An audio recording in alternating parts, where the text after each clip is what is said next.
Всем привет! Сегодня, как вы уже поняли, снимаем вот этот красивый автомобиль. Давайте посмотрим, что у него есть снаружи, и потом и внутри посмотрим. Хочу начать с очень важной функции — автозаводка. Закрываем автомобиль и удерживаем эту кнопку. Вот так. Автомобиль завелся. Теперь он прогревает двигатель и охлаждает или прогревает салон. У него есть LED фары, билет, то есть это и ближний, и дальний, и тут габариты и ходовые огни. Здесь же и поворотники. Сейчас мы на это посмотрим. Ну вот, вы увидели, это он открылся, потому что при автозаводке он закрыт. Открылся, потому что почувствовал ключ рядом. Давайте увидим, как вот есть память сидений. Хотел оставить ключ, но давайте сделаем еще кружочек. Посмотрим, как вот выглядит снаружи. Машина имеет в размере 4 метра 62 сантиметра. Это 1,5 бензин, 188 лошадей. По некоторым стандартам тут 177. 19 колеса, 225 на 55 R19. Черные, с черной крышей. Снаружи мы еще видим, что есть передние и задние парктроники. Давайте посмотрим на автомобиль и сзади. Вот такая задняя часть. Задние парктроники есть. Выхлопная труба раздвоенная. То есть вот здесь и там тоже есть. Это байк X55 второго поколения. Ручки сами уходят внутри. При открывании они сами открываются. То есть они индуктивные. Бензин можно заливать обычный 95-й. Вот так. Тут написано даже выше 92-го, но желательно, чтобы было 95-й. Машина 2025 года выпуска, как я вам уже сказал, 1,5 бензин в паре с 7-ступенчатым роботом. У него здесь находится аварийка. Вот у нас автомобиль заглох. Отлично, потому что хотел, чтобы меня было лучше слышно. Вот такие передние поворотники. И посмотрим сзади.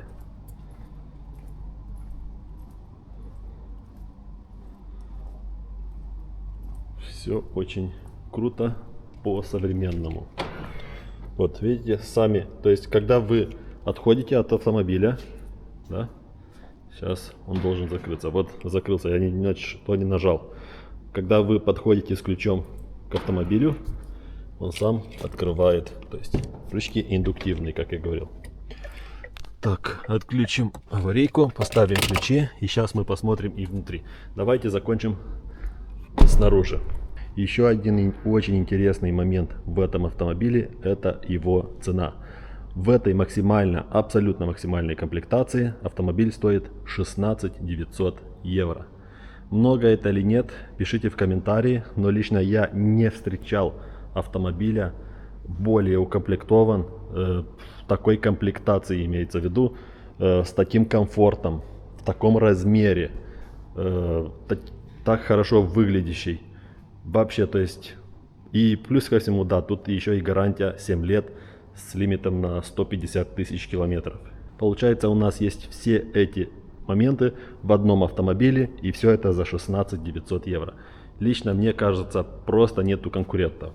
И да, кстати, кому не нужны все эти функции и так далее, но хочется такого же комфорта за такие же или еще меньше денег, то один и тот же автомобиль, но в базовой комплектации, хотя тут тоже есть некоторые очень интересные функции, к примеру, автозаводка есть, и все это за 14 900 евро.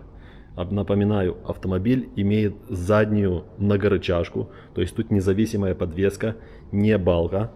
По длине 4,62, то есть он не меньше любого там компакт C-класса, кроссоверов из C-класса. И получается вот такие цены. Все это за 14 900, и это на 2000 евро доступнее, чем в максимальной комплектации. Давайте сядем внутри и посмотрим, что у нас тут. Сразу видим сиденья в форме ковшов. На первый взгляд они спортивные, но очень удобные. Что, конечно, очень странно, потому что обычно ковши не такие удобные, как обычные сиденья. Вот тут все наоборот. Они даже намного удобнее, чем обычные сиденья. Есть электрорегулировка передних сидений. Да. И садимся за руль. Вот такой вид имеет водитель. Автомобиль можно завести с кнопки, то есть не только с кнопки, в принципе, либо с автозаводки. Такой экран спереди. У нас тут тахометр и спидометр. Тут можно поменять чуть-чуть тему, но не сильно много, что тут можно изменить. Вот такое меню. Можно увидеть давление в шинах, телефоны, музыка и информацию про расход топлива. Расход, конечно, тут нереальный, потому что автомобиль просто стоит, не едет. Но могу сказать из опыта других людей, что этот автомобиль реально кушает от 6 до 10. 6 это по трассе в спокойном режиме, в более агрессивном это 7 с небольшим. В городе 7-8 это для тех, которые едут не спеша, и уже ближе к 10, которые любят более агрессивную езду. Есть обогревы лобового стекла. Да. Вот тут вы, наверное, видите эти ниточки. Подогрев руля, подогрев зеркал и заднего стекла, подогрев передних сидений, подогрев задних сидений и вентиляция передних сидений. Все это можно увидеть вот в этом меню климата. Да? Вот фронт, rear. Фронт имеет и подогрев в 3 уровнях, и обдув. Задний только подогрев в 3 уровнях. Также и с правой стороны и есть подогрев руля. Подогрев руля 1 уровень имеет. Климат-контроль двухзонный. Тут все можно отрегулировать. То есть температура здесь. Off поставим. Вот это обдув. Давайте его отключим пока. В принципе, здесь управляется все, что работает с климатом и подогревами и так далее. Это центральное меню. Как видите, в этом поколении, но опять же не поколении, но скажем так, в последних партиях этих автомобилей появился Apple CarPlay. То есть CarBit-Link он был, но Apple CarPlay, и что важно, он беспроводной. То есть вы соединяете свой iPhone и пользуетесь на здоровье без кабеля. Отсюда же можно открыть багажник. Даже на паузу можно нажать. Вот так все это открывается. И отсюда же можно и закрыть. Да. На что нужно еще обратить внимание, что есть русский язык. Да. То есть не все китайские автомобили имеют сейчас русский меню. Здесь он есть. Очень хорошо сделан. И есть вот такое меню. Это опять же вы видели. Комфорт, эко. Запускается вот таким звуком. И спорт. Как будто включили какой-то нитро и так далее. Вот так. Ну, тут уже всякая настройка. Но, к примеру, хотел показать вам подсветку. Вот видите, сколько цветов доступных. То есть можно сделать для любого вкуса. Камера 360 отсюда включается. Вот так все это выглядит. Можем увидеть 6 разных ракурсов. То есть передняя камера, правая вид на переднее правое колесо, заднее правое колесо, задняя камера, левое заднее колесо, переднее левое колесо и уже опять вид спереди. К примеру, мне лично вот эта камера кажется самой удобной, потому что вот когда вы паркуетесь, вы видите, насколько близко к бордюру можете подъехать. И вот эти линии, видели, что они тоже меняют направление. Есть автопарковка. Да, к примеру, вы ручной выбор, поставили автомобиль где хотите. Если он синий, то есть вот красный, так он не запаркуется. Если он синий, к примеру, ну он сейчас видит, что тут есть рядом какие-то препятствия, поэтому это не хочет. И вы подтверждаете, если есть ремень безопасности вставлен, то уже он паркуется сам. Есть адаптивный круиз-контроль, удержание полос, да, вот видите здесь. И он, ну, само собой, есть автоторможение и автопарковка, я уже показал. Беспроводная зарядка, если вы положите тут телефон, то он зарядится без провода. Тут тоже можно положить телефон, но уже нету зарядки. Есть USB выход здесь и очень-очень большая ниша, где можно что-то хранить, положить. Но она на виду, учитывайте это. Есть крючок, уже обычный в современных автомобилях, и бардачок. Закрыли бардачок, открыли подлокотник.